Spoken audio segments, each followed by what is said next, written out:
حضرت لقمان حکیم نے اپنے بیٹے کو کہا 3 نصیحتیں تجھے کرنے لگا ہوں، یہ 3000 نصیحتوں کا خلاصہ ہے، اور ان میں بھی 2 کو یاد رکھنا، 1 کو بھول جانا۔ تو بیٹا ہمہ تنگوش ہو گیا، تو حضرت لقمان بولے جو نیکی کی ہے اس کو بھول جانا، جو نیکی کی ہے اس کو بھول جانا، اور موت کو اور اپنے رب کو یاد رکھنا۔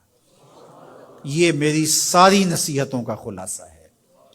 جو نیکی کی ہے وہ بھول جانا، چاہے وہ کسی شخص کے ساتھ کی ہے، چاہے وہ نیکی عبادت کی صورت میں ہے، چاہے وہ ریاضت کی شکل میں ہے، خدمت انسانی ہے، کسی رشتہ دار کے ساتھ نیکی کی ہے، تو کہا بھول جانا جس طرح کی ہوئی نہیں ہے۔ حضرت معاذ بن جبل رضی اللہ تعالیٰ عنہ حضور کے روضہ انور کے سامنے بیٹھ کے رو رہے تھے۔ حضرت عمر گزرے تو پوچھا اے معاذ کیوں رو رہے ہو؟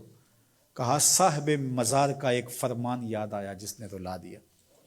کہا وہ کیا فرمان ہے؟ کہا ایک دن حضور نے کہا تھا ادنا سی ریا بھی شرک ہے، تھوڑی سی ریاکاری بھی شرک ہے۔ اللہ صرف اس عمل کو قبول کرتا ہے جو محض اس کے لیے کیا جائے۔ تو نیکی خالص اللہ کے لیے کریں گے تو قابل قبول ہے۔ اللہ تعالیٰ غیرت والا ہے، وہ کسی اور کو اپنے ساتھ شریک ہونا پسند نہیں کرتا۔ تو جب بھی نیکی کرو، یہ سلس دین ہے، انما الاعمال بالنیات۔ اس حدیث کو علماء نے کہا تیسرا حصہ دین کا اس میں ہے کہ اعمال کا دار و مدار نیتوں پہ ہے۔ نیت کا خالص ہونا شرط ہے، ورنہ محنت بھی کی، سجدے بھی کیے، خیراتیں بھی کی، سب کچھ کیا، لیکن نامہ اعمال میں 0 کو ہوگا۔ کیتی کتری پئی کھو محمد تے سکہ بنیا زردہ۔ تو ریاء سے بچنے کی تلقین کی گئی۔ حضرت لقمان حکیم نے کہا جو نیکی کی ہے اس کو بھلا دینا، اللہ کو اور اپنی آخرت کو کبھی فراموش نہ کرنا۔ جب آخرت مستحضر رہتی ہے، ہر وقت بندہ خیال میں رہتا ہے کہ میں اللہ کے حضور پیش ہونا ہے، ایک میدان لگنا ہے، وہاں ترازو گڑے گا، اعمال تولے جائیں گے، تو خود بخود اپنا محاسبہ کرتا رہتا ہے۔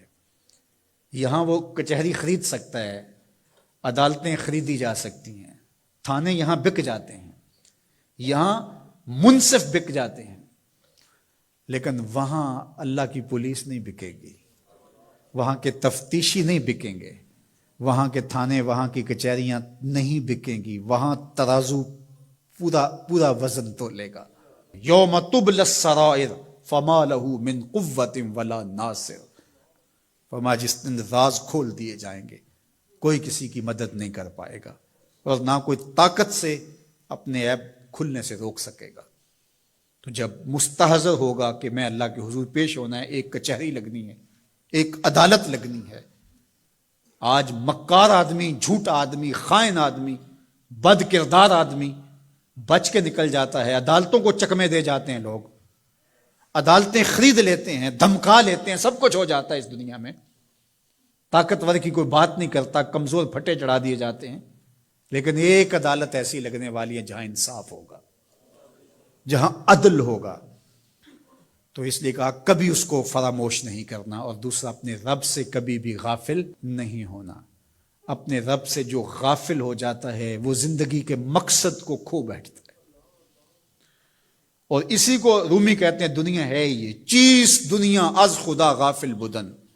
دنیا کیا ہے؟ کہا سونے چاندی ہیرے جواہرات کا نام دنیا نہیں ہے، خدا سے غافل ہو جانے کا نام دنیا ہے۔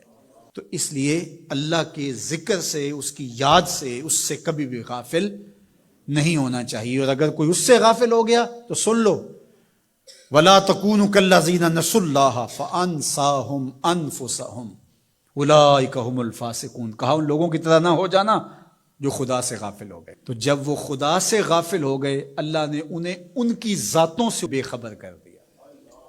کسی نے کہا اقبال سے کہ تو نے خود ہی کا سبق کہاں سے لیا تھا؟ کہا قرآن کی اس آیت سے لیا تھا۔